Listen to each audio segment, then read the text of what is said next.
आज हम एक ऐसे टॉपिक के बारे में बात करने वाले हैं जिसके बारे में लोग या तो मजाक बनाते हैं या फिर पूरी तरीके से इग्नोर कर देते हैं, लेकिन साइंस और रियल लाइफ आउटकम्स कुछ और ही कहते हैं। क्वेश्चन बड़ा सिंपल है कि अगर एक इंसान अपनी सेक्सुअल एनर्जी पे पूरी तरीके से कंट्रोल कर लेगा तो उसकी ज़िंदगी में और उसके दिमाग पे क्या असर होगा। ये वीडियो कोई फैंटेसी नहीं है, ये वीडियो है डिसिप्लिन, आपके दिमाग और कंट्रोल के बारे में। ओके, जो हमारा ब्रेन है वो एक रिवॉर्ड बेस्ड मशीन है। जब भी तुम इंस्टेंट प्लेजर लेते हो या फिर बिना एफर्ट के डोपामीन जनरेट करते हो तो आपका जो ब्रेन है वो लेजी हो जाता है।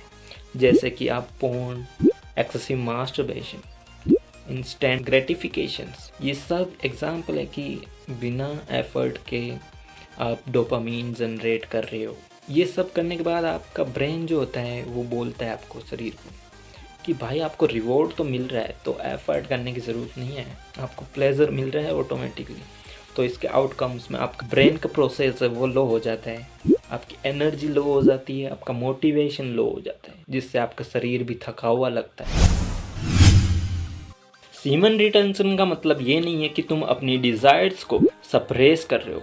इसका मतलब ये है कि तुम अपनी सेक्सुअल एनर्जी को समझ रहे हो। ह्यूमन बॉडी एक एनर्जी सिस्टम है और जो सबसे पावरफुल एनर्जी है वो हमारी सेक्सुअल एनर्जी है। और जब ये एनर्जी बार बार इंस्टेंट प्लेजर में वेस्ट होती है तो हमारा ब्रेन उस चीज़ का आदी हो जाता है, उस पैटर्न को फॉलो करने लग जाता है। तब ब्रेन बोलता है कि क्यों एफर्ट कर रहा है जब प्लेजर फ्री में मिल रहा है आपको।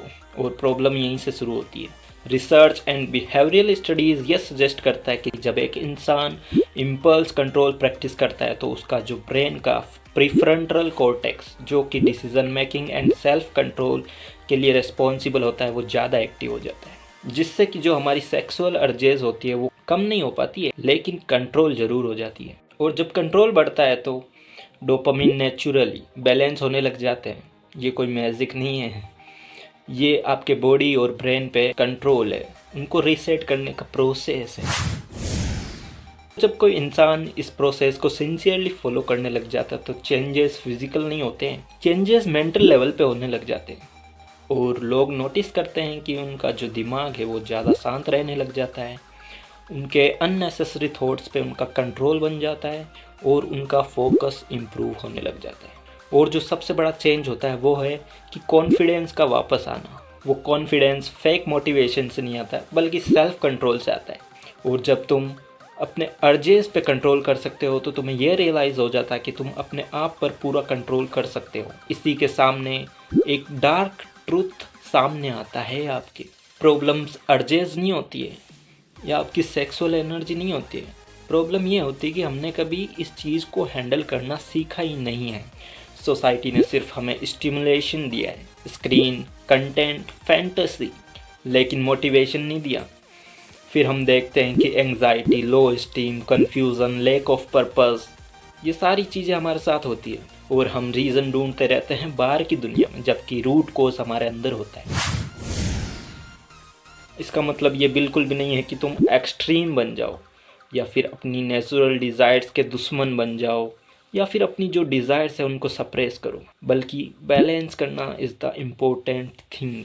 सीमन रिटेंशन का रियल पर्पस है कि तुम अपने जो रिएक्शंस है उनके बजाय रेस्पॉन्स डेवलप करो। तुम अपनी अर्जेस को देखो, समझो, फिर कॉन्शियसली डिसाइड करो। क्योंकि जो इंसान अपनी हर इम्पल्स पे रिएक्ट करता है वो फ्री नहीं होता है, वो सेल्फ ड्राइवन होता है। उसे पता है कि कौन सी डायरेक्शन में जाना है, राइट वे में या फिर रॉन्ग वे में। वो अपनी फिर लाइफ को भी डायरेक्ट करने लग जाता है। स्ट्रॉन्ग इंसान वो नहीं होता है जो सब कुछ कर लेता है। स्ट्रॉन्ग इंसान वो होता है जो कहीं भी रुक सकता है, अपनी मर्जी के मालिक होता है। इंसान जब अपनी सेक्सुअल एनर्जी पे कंट्रोल कर लेता है तो अपनी बॉडी पे नहीं, वो अपनी सोच पे, फोकस पे और ज़िंदगी पे कंट्रोल करना सीख जाता है। ये वीडियो कोई रूल्स बनाने के लिए नहीं है, ये वीडियो है अवेयरनेस के लिए। डिसीजन तुम्हारा है, पावर तुम्हारा है, फोकस तुम्हारा है, सब कुछ तुम्हारा है। And it's your decision to do what to do.